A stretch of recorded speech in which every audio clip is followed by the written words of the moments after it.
Halo, selamat sore pemirsa. Senang sekali sore hari kembali menyapa Anda di Apa Kabar Indonesia Akhir Pekan.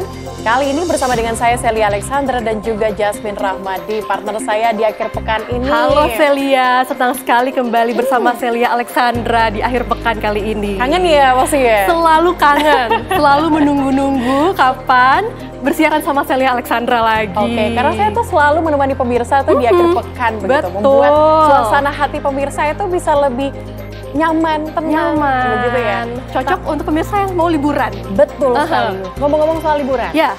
Nah, Jasmine pernah nggak ke Telaga Sarangan di Magetan, Jawa Timur? Belum pernah Sel, tapi yang saya dengar katanya bagus ya, indah ya untuk dikunjungi. Cantik banget. Cantik sekali. Nah, tapi sayangnya untuk kali ini para pemirsa yang ingin ke Telaga Sarangan di Magetan, Jawa Timur ini harus hati-hati karena tebing setinggi 10 meter yang berada di jalur wisata Telaga Sarangan di Magetan, Jawa Timur ini mengalami longsor dan ini menutupi jalan pemirsa atau lebih tepatnya Jalan Raya Jatim Jateng pada Sabtu pagi. Tampak material longsor berupa 2 pohon berukuran besar dan sebagian tanah ini menutup seluruh badan jalan penghubung jalur alternatif Jatim menuju Jawa Tengah. Peristiwa ini terjadi lantaran terjadi hujan dengan intensitas tinggi sejak Jumat malam hingga tebing yang ditumbuhi pohon besar longsor. Petugas gabungan TNI Polri, Perhutani, BPBD, dan juga warga langsung berjibaku mengevakuasi material longsor. Tak kurang dari 2 jam, jalur tersebut bisa kembali dibuka dan arus lalu lintas kembali normal. Untungnya ya, ada sinergi yang dilakukan oleh TNI Polri dan juga BPBD untuk kemudian mengevakuasi. Dan terlihat proses evakuasi ini berjalan lancar ya, Sel? Iya.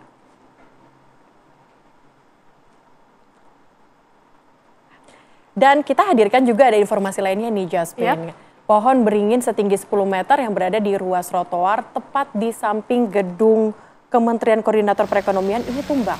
Oke, dan pohon tersebut, Sel, juga menimpa 2 mobil taksi yang melintas di Jalan Wahidin Raya, Sawah Besar, Jakarta Pusat, Jumat siang.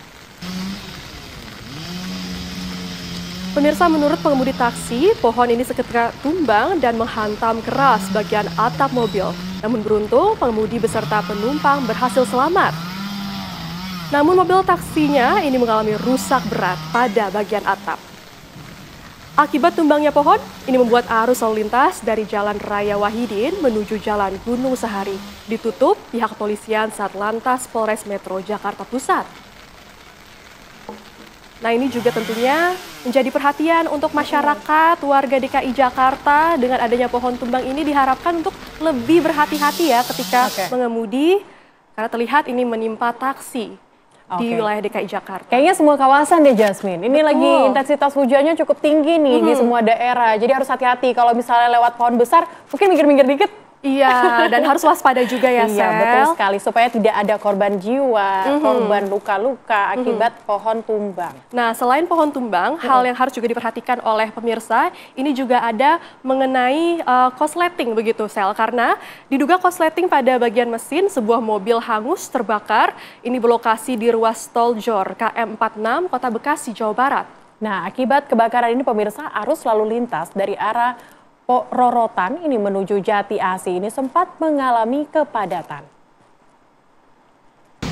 Petugas Jasa Marga langsung berusaha memadamkan api menggunakan alat pemadam portable atau APAR, dibantu 1 unit mobil pemadam kebakaran dari Damkarmat, Jakarta Timur. Kanit 3 Induk 3 Sat PJR Polda Metro Jaya, Ibda Anggara Pratama ini menjelaskan, pengemudi berhasil menyelamatkan diri dari mobil, kemudian turun ke bawah tol Jor. Dugaan sementara, mobil hangus terbakar akibat konsleting di bagian mesin.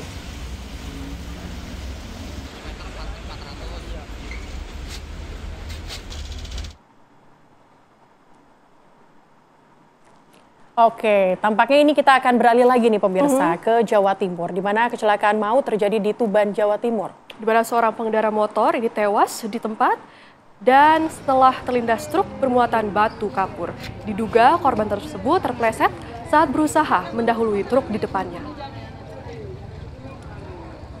Kejadian ini pemirsa bermula saat korban mengendarai motor dari arah barat ke timur saat di lokasi kejadian dan korban berusaha mendahului kendaraan dump truck. Karena jalan licin dan sempit, motor korban keluar dari badan jalan dan terpleset. Naas, korban jatuh dan meninggal di lokasi kejadian.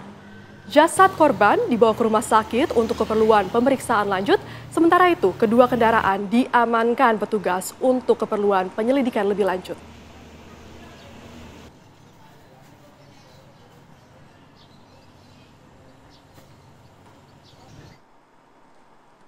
Pemirsa, penangkapan buronan perampok senilai ratusan juta rupiah ini terjadi di Kabupaten Jeneponto dan berlangsung dramatis. Polisi harus melakukan pengepungan hingga melepaskan ledakan.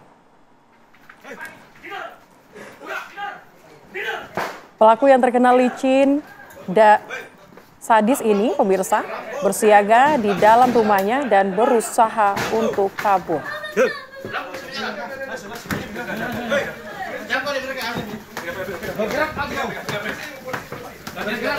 Namun, polisi yang sudah siap siaga langsung melepaskan tembakan peringatan hingga akhirnya berhasil meringkus salah seorang pelaku. Pelaku dikenal sadis dalam melakukan aksinya dan tak segan untuk melukai korban.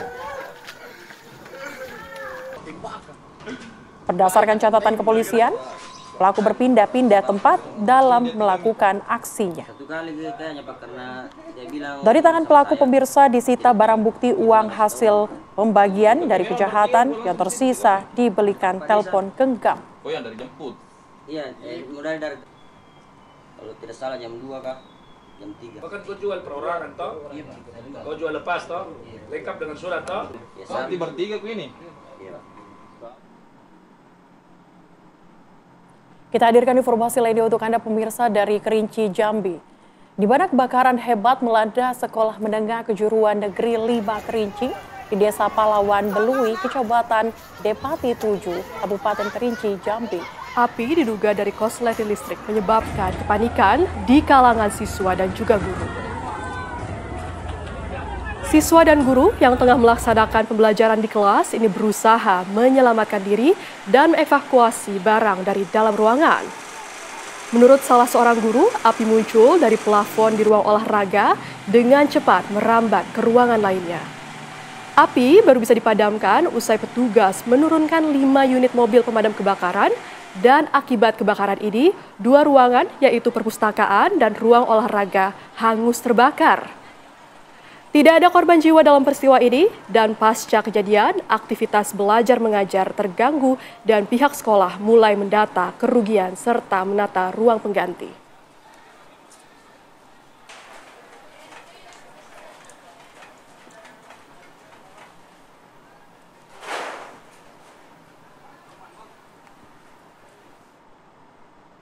Pemirsa, tim SAR gabungan ini kembali menemukan jenazah korban longsor di Majenang, Cilacap, Jawa Tengah. Keluarga tidak kuasa menahan tangis histeris ketika melihat jenazah anak mereka tiba di posko antemortem pada Sabtu siang. Sejak Sabtu pagi hingga siang, tim SAR gabungan sudah mengevakuasi 3 jenazah ke RSUD. Sehingga korban tewas yang ditemukan hingga Sabtu siang berjumlah 6 orang. Sementara pemirsa 4 orang lainnya mengalami luka dan masih dalam perawatan di RSUD Majenang. Tim SAR gabungan kini sudah menerjunkan 9 alat berat untuk mempermudah proses pencarian dan evakuasi korban yang dinyatakan hilang. Tercatat pemirsa, korban tertimbun longsor yang belum ditemukan, ada sebanyak 17 orang.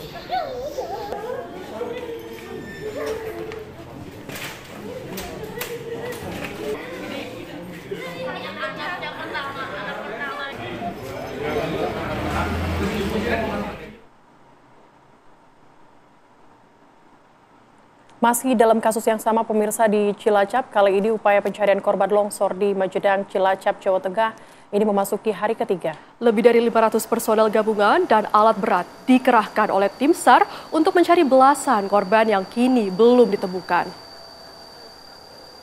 Upaya pencarian korban longsor pada hari ketiga dilakukan di 2 titik, yaitu di Dusun Tarukahan dan Dusun Cibuyut.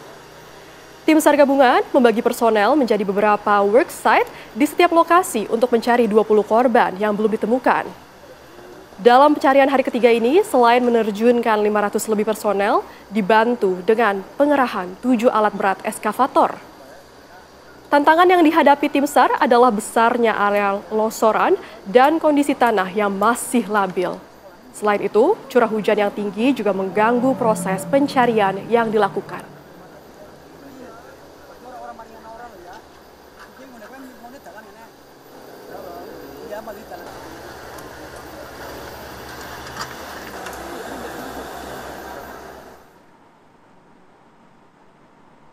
Pemirsa, proses evakuasi korban longsor yang berlokasi di Majenang, Cilacap ini terus berlangsung. Update terbaru pemirsa, BNPB dan Basarnas menyebut 3 korban kembali ditemukan. Hingga kini pemirsa, total korban meninggal dunia mencapai 6 orang dengan 17 orang lain yang masih dalam pencarian. Alhamdulillah telah kita temukan lagi 3 jenazah sehingga praktis tinggal 17 lagi. Tim SAR gabungan telah menemukan 2 korban tanah longsor di posisi worksite A2. Yang pertama atas nama Muhammad Hafiz 6 tahun pada pukul 10.06 dalam kondisi meninggal dunia.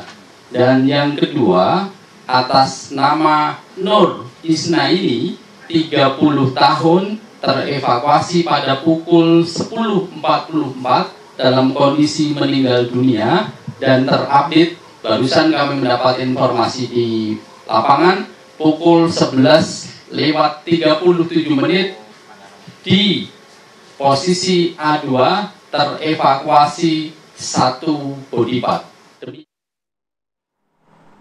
Pemirsa, untuk mengupdate informasi dari terjadinya longsor di Cilacap, Jawa Tengah, sudah terhubung bersama kami, rekan-rekan kami, Budi Zulkifli di lokasi longsor dan Aditya Triwayudi di Rumah Sakit Umum Daerah Majenang. Kita akan ke Budi Zulkifli terlebih dahulu, bagaimana lokasi tempat terjadinya longsor di sana.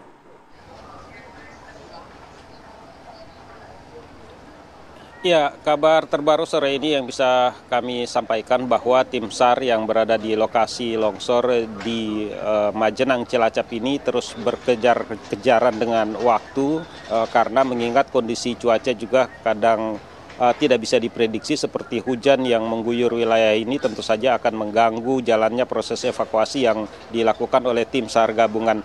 Yang bisa saya ingin tunjukkan kepada Anda pemirsa di belakang saya ini adalah merupakan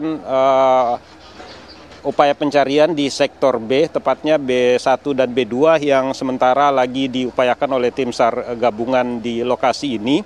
Namun mengenai data korban yang ingin kami update lagi bahwa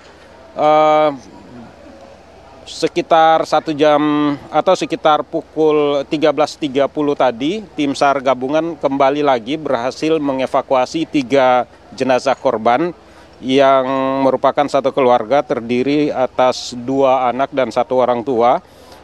Diketahui atas nama Febriansa usia 5 tahun, kemudian Rizky Pratama 9 tahun, dan Dani Setiawan 29 tahun. Ketiganya ini menurut keterangan dari tim SAR ditemukan di satu tempat tertimbun longsor di sektor worksite A3, dan jenazah dari ketiga korban tersebut sudah dievakuasi oleh tim SAR menuju ke rumah sakit untuk proses identifikasi lebih lanjut.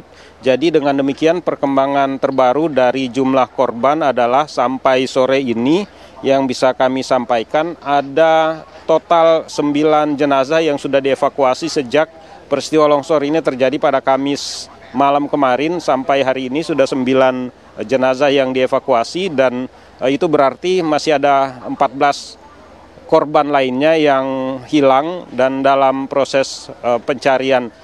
Tim SAR gabungan hari ini mengerahkan lebih dari 500 personil dan kami juga melihat banyak juga anjing pelacak diturunkan dan alat-alat berat seperti ekskavator juga ditambah. Informasinya perkiraannya sampai 15 ekskavator yang akan diturunkan di lokasi ini untuk mempercepat proses pencarian. Kita berharap agar kondisi cuaca bisa kembali normal atau tidak diguyur hujan seperti pada proses pencarian kemarin sehingga upaya ini bisa berjalan dengan lancar dan cepat.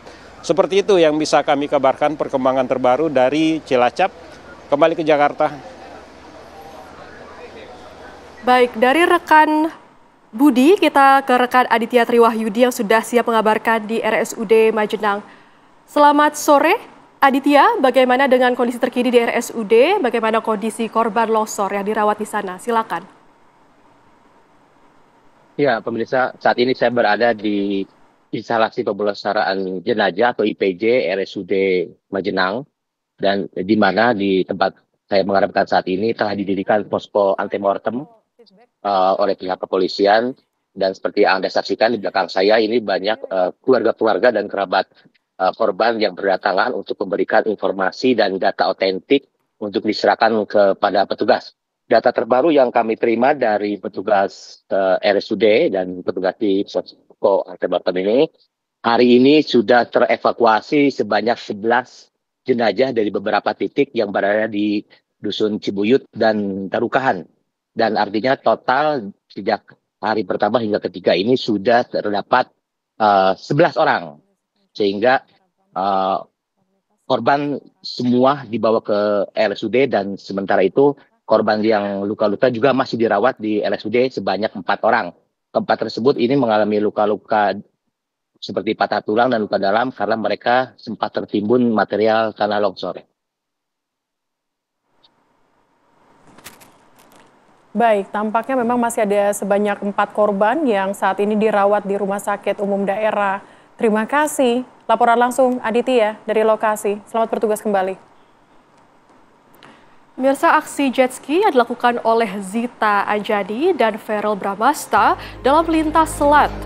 Ini eksplorasi gerbang Sumatera berjarak sejauh 30 km dari Merak hingga Bakahuni viral di media sosial. Saat lagi tetaplah bersama kami di Apa Kabar Indonesia Akhir Pekan. Seperti biasa pemirsa, di segmen kali ini kami akan hadirkan informasi viral untuk Anda. Nah, ini ada informasi viral nih, di mana ada seorang penggemar kereta yang tak sengaja mengambil satu momen yang ternyata ini adalah momen di mana kereta tersebut sambungannya lepas. Waduh, kok bisa, Sel? Ini kemudian viral di media sosial. Pasti. Karena udah masuk media sosial begitu ya. Ini terjadi di rangkaian kereta api 246 Majapahit di Pasar Senen, Jakarta ternyata pemirsa. Wah, putus! Mas! Oi! Lepas! Pak! Oi! Lepas! Ini terjadi pada Jumat sore, pemirsa, di mana terlihat bagian sambungan antar kereta mendadak terputus tak lama setelah rangkaian ini mulai bergerak. Begitu menyadari ada yang tidak beres, rel fans itu langsung bergegas lari, teriak menuju kabin lokomotif untuk memberitahu masinis. Aksi sigap itu membuat masinis segera menghentikan laju kereta yang saat itu masih melaju di area emplacement. Momen lepas, itunya momen lepas, untung belum jauh. Lepas, rangkaiannya lepas tuh. Rangkaiannya lepas. Posisi udah mau jalan ini, Majapahit posisi udah mau jalan. BLB. Momen BLB. Ya, selain informasi tadi nih Sel, ada juga yang viral di media sosial, yaitu aksi jet ski yang dilakukan oleh Zita Anjani dan Ferel Bramasta nih. Oke, kalau saya lihat di media sosial ini ramai banget nih, yang memposting di mana ini lumayan jauh ya, 30 km. Wah, selat eksplorasi yang memang mereka lewati menggunakan jet ski. Kalau saya sih takut ya. Tapi jadi penasaran juga, pengen coba sih Sel. Kayaknya seru deh. Seru deh, kita lihat ya keseruannya seperti apa. Nah, ini nih pemirsa, dalam sebuah rekaman amatir yang diambil oleh seorang nelayan yang sedang memancing di kapalnya, ini merekam detik-detik konvoi jet ski yang melintas kencang. Ternyata kejutan tidak hanya dirasakan oleh nelayan saja. Tapi Audrey King of the Jungle yang ikut dalam rombongan bersama utusan khusus Presiden UKP ini mendapat sambutan langsung dari Habitat Selat Sunda. Luar biasa, memang luar biasa, keren. Aksi jet ski ini menjadi gong pembuka Lamsel Fest 2025 dalam rangka Pesta Rakyat HUT ke-69 Lampung Selatan. Indah banget ya ternyata ya, bagus banget. Selatnya. Menunjukkan kalau Indonesia ini tidak pernah kehabisan spot-spot cantik ya, Sel. Next kita harus ke sana, Jasmine. Boleh banget. Oke, ini kayaknya ada aksi viral lainnya nih. Kalau aksi viral yang berikutnya ini pemirsa di media sosial, seorang siswi SMP di wilayah Kecamatan Sukun, Kota Malang, Jawa Timur, ini menjadi korban perundungan ternyata dan diduga ini dilakukan oleh 3 pelaku. Ini masih lagi marak ya. Kasus perundungan ini lagi-lagi terjadi ya, Sel, sangat memprihatinkan. Inilah pemirsa video viral kasus perundungan yang dilakukan sejumlah pelaku remaja putri terhadap korban. Video yang berdurasi hampir 5 menit ini direkam oleh salah seorang pelaku saat korban mendapatkan kekerasan berupa pukulan berkali-kali di bagian wajah dan juga tubuhnya. Saat ini Satreskrim Polresta Malang Kota masih melakukan penyidikan terhadap kasus tersebut. Polisi pun juga tengah melakukan pendalaman untuk mengungkap identitas para pelaku.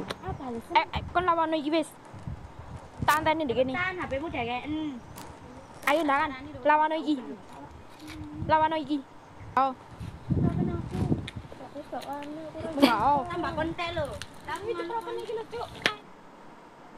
Video kekerasan seorang oknum polisi ini terjadi di Polda Nusa Tenggara Timur kepada 2 siswa sekolah polisi negara SPN Kupang. Aksi ini pemirsa beredar luas dan memicu kemarahan publik. Dalam rekaman tersebut, seorang oknum polisi tampak memukuli dan menendang 2 siswa di sebuah ruangan. Salah satu siswa sempat meminta agar mereka jangan dipukul. Namun, oknum tersebut tidak menghiraukan permintaan itu. Ia langsung memukul kedua siswa tersebut berulang kali. Menanggapi hal itu, Kabid Humas Polda NTT Kombes Pol Hendry Novika Chandra membenarkan kejadian tersebut. Polda NTT mengambil langkah cepat dengan menangkap pelaku Bribta TT pada Kamis lalu.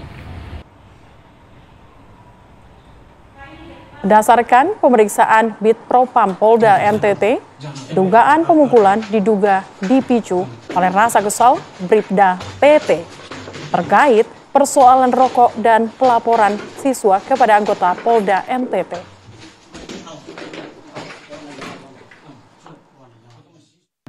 Ada indikasi bahwa diduga korban penganiayaan ini kan pada waktu itu melaksanakan laksa, kemudian didapatin merokok, kemudian ditegur sama seniornya sehingga terjadi kasus penganiayaan ini. Dan tentunya ini tidak boleh dibiarkan dan Polda Nusa Tenggara Timur berkomitmen untuk menegakkan kode etik maupun disiplin seluruh jajarannya.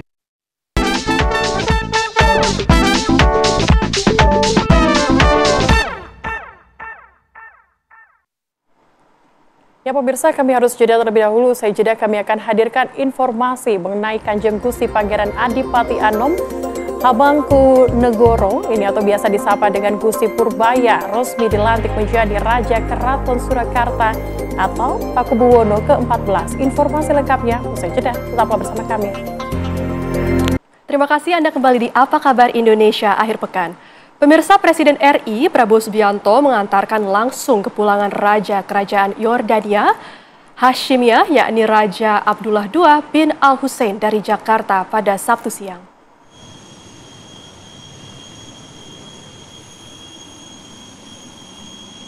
Prabowo mengantarkan langsung Raja Abdullah II hingga menaiki pesawat dari landasan udara Halim Perdana Kusuma. Sebelum lepas landas, Prabowo sempat memeluk Raja Abdullah II sebelum menaiki tangga garbarat ke pesawat. Prabowo menggunakan baju safari berwarna krem dengan topi biru. Sedangkan Raja Abdullah II mengenakan pakaian militer Yordania dengan baret merah. Adapun Raja Abdullah II memulai rangkaian kunjungan kenegaraan ke Indonesia sejak kemarin.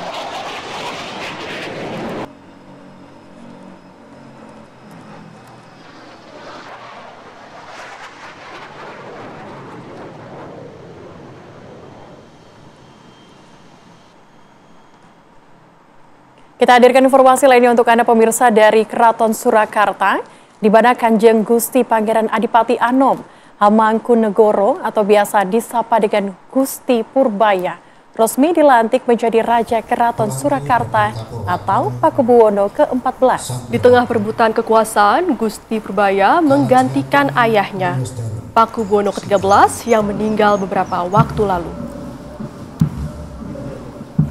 Gusti Purbaya naik tahta menjadi Raja Surakarta yang baru lewat prosesi Jumenengan dalam Nata Bia Yangkare. Lewat upacara adat ini, putra bungsu dari mendiang Pakubuwono ke-13 mengucapkan sumpah jabatannya di Bangsal Manguntu Takil di Kompleks Siti Hinggil, Keraton Kasunanan Surakarta Hadiningrat. Dalam sumpahnya, ia berikrar akan menjalankan kepemimpinan berdasarkan syariat Islam dan hukum adat keraton. Kemudian dirinya bersumpah akan mendukung penuh Negara Kesatuan Republik Indonesia secara lahir dan batin.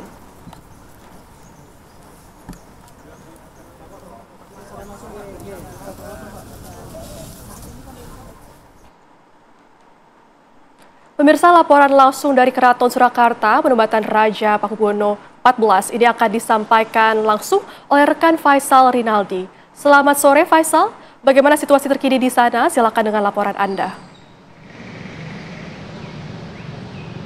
Ya, Yasmin, Celia dan juga pemirsa, untuk situasi saat ini di Keraton Kasunanan Surakarta Hadiningrat Jawa Tengah memang saat ini sudah tidak ada aktivitas atau agenda lain karena memang tadi upacara kenaikan tahta atau Jumenengan di Keraton Kasunanan Surakarta Hadiningrat ini memang tadi sudah selesai sekitar pukul 2 siang tadi.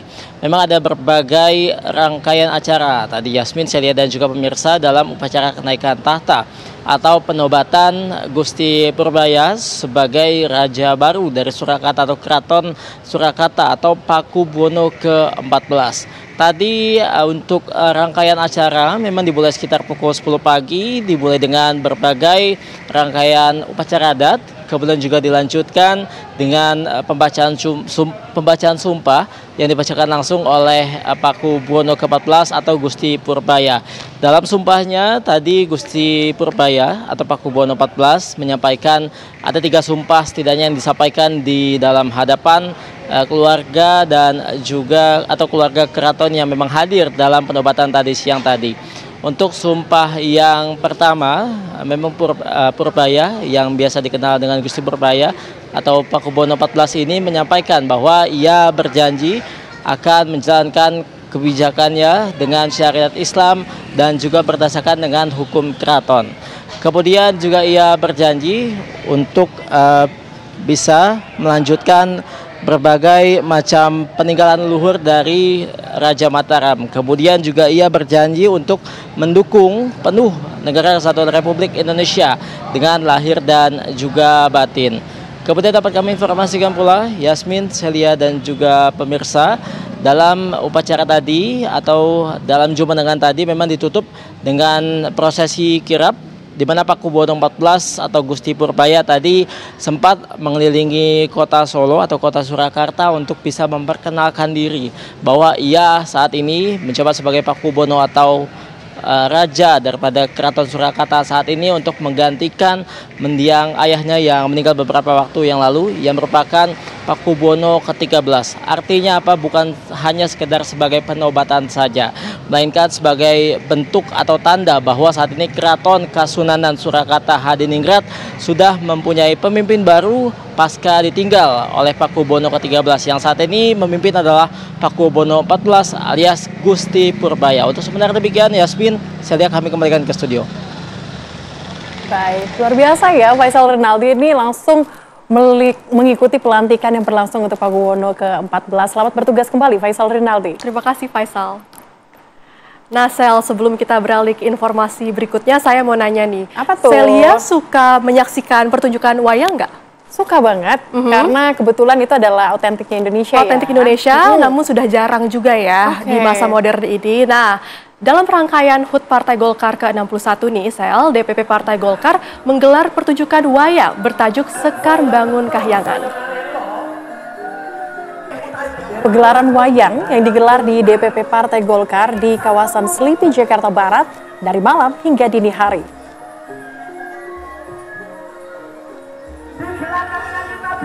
Pertunjukan wayang ini menjadi bagian dari perayaan HUT Partai Golkar ke-61, sekaligus upaya untuk melestarikan budaya Nusantara yang telah ditetapkan UNESCO sebagai warisan dunia.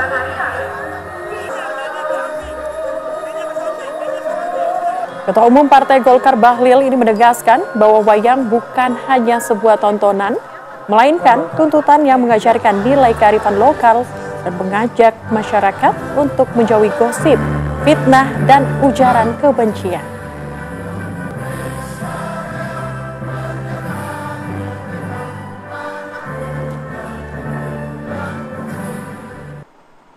Pemirsa, Dinas Pariwisata dan Ekonomi Kreatif DKI Jakarta hari ini menggelar Jakarta Parade Hari Pahlawan 2025.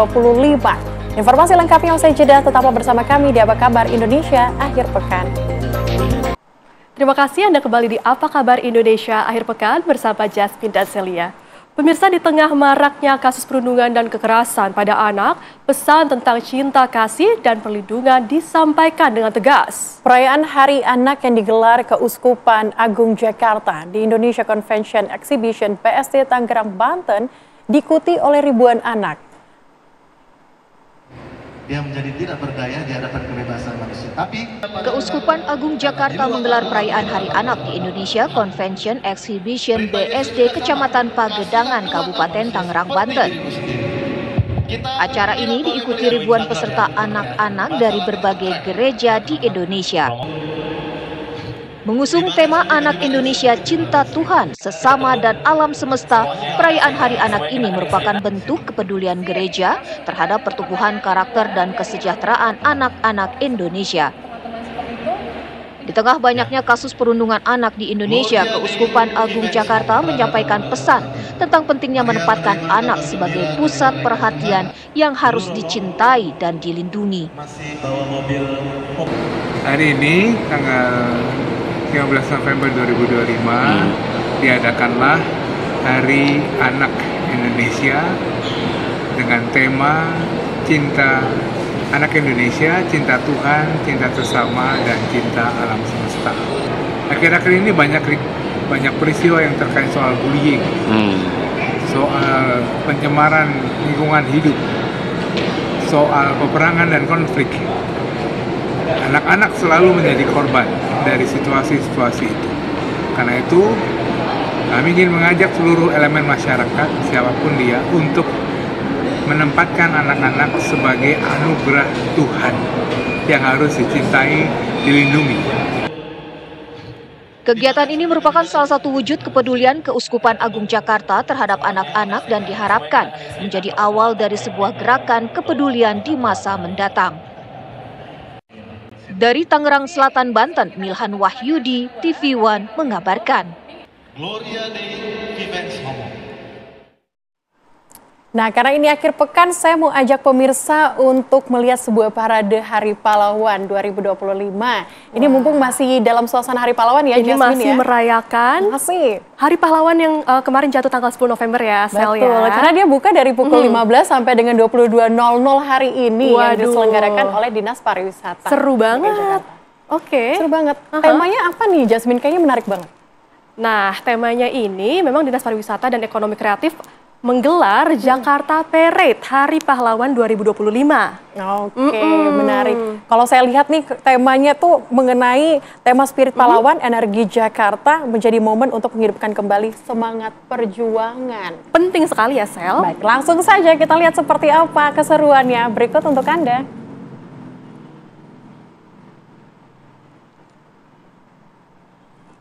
Oke, nah kalau misalnya kita pengen tahu nih seperti apa suasana di sana, sudah ada rekan kami Sekar Wanda yang akan melihat seperti apa kemudian antusias dari masyarakat di sana. Sekar, tunjukkan kepada kami apa saja yang menarik di sana.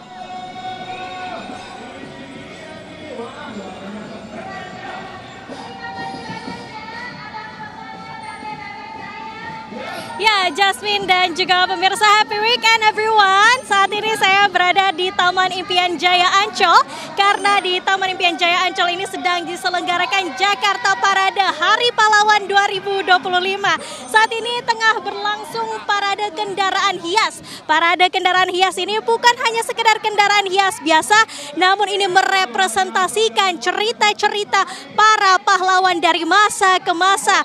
Turut hadir di sini para pahlawan yang direpresentasikan melalui teatrikal dan juga interaksi visual seperti Ki Hajar Dewantara, R.A. Kartini, M.H. Tamrin, dan berbagai macam pahlawan lainnya yang turut direpresentasikan dalam bentuk teatrikal dan juga parade di sini. Acara telah berlangsung sejak pukul 3 siang hari tadi dan akan terus berlangsung hingga nanti malam, tepatnya pukul 10 malam nanti. Tidak hanya kendaraan hias dan juga representasi teatrikal para pahlawan, namun juga nanti malam akan turut hadir para artis dan juga band-band ternama seperti dari Payung Teduh, kemudian dari Soulja, Orkestra Nunung CS dan Indro Warkop, serta artis ternama lainnya.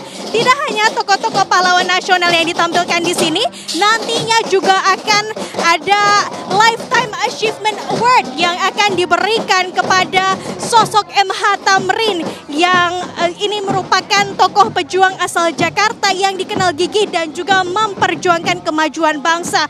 Tidak hanya parade saja, di sini juga turut melibatkan lebih dari 30 UMKM lokal, komunitas seni dan juga para pelaku industri kreatif, sehingga menjadikan Jakarta Parade 2025 ini bukan hanya sekedar ajang hiburan biasa, tetapi juga ruang pemberdayaan ekonomi dan juga ekspresi budaya warga Jakarta.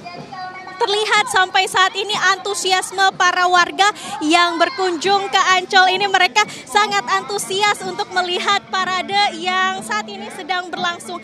Kemudian untuk mengetahui bagaimana antusiasme para warga yang menyaksikan parade hari ini, saya akan ajak Anda untuk berbincang nih dengan salah satu keluarga yang sepertinya ibu dan anak yang turut hadir di Ancol hari ini. Ibu boleh kesini sedikit, kita wawancara sebentar di TV One ya Bu. Ibu siapa namanya? Sania, Ibu Sania. Asalnya dari mana Bu? Dari Subang. Dari Subang, jauh banget. Kenapa Bu memilih untuk berlibur ke Ancol hari ini? Kebetulan hari libur, jadi mau ke sini gitu. Kebetulan ada Jakarta Parade, jadi lihat aja. Gimana Bu rasanya, antusiasnya ketika menyaksikan parade hari ini? Ya semangat. Gitu.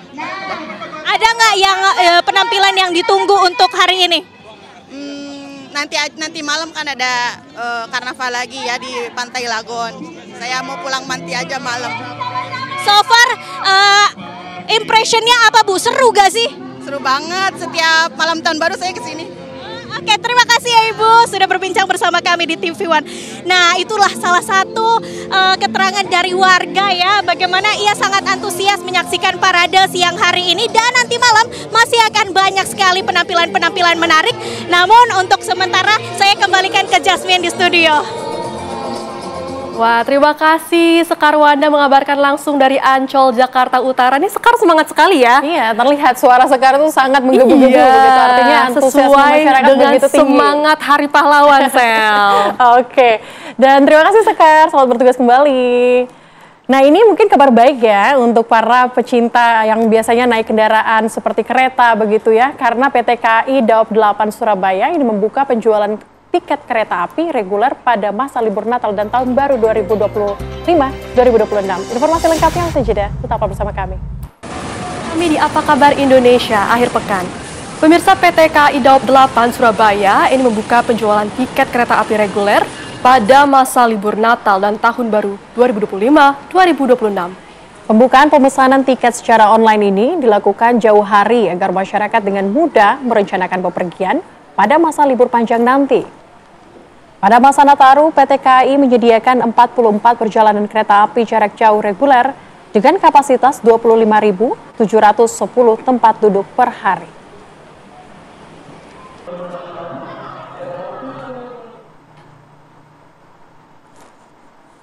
Informasi tadi pemirsa sekaligus menutup jumpa kita di Apa Kabar Indonesia akhir pekan. Saya Sally Alexandra. Dan saya Jasmine Rahmadi, wakil kru yang bertugas. Pamit undur diri, terima kasih. Sampai jumpa dan happy weekend.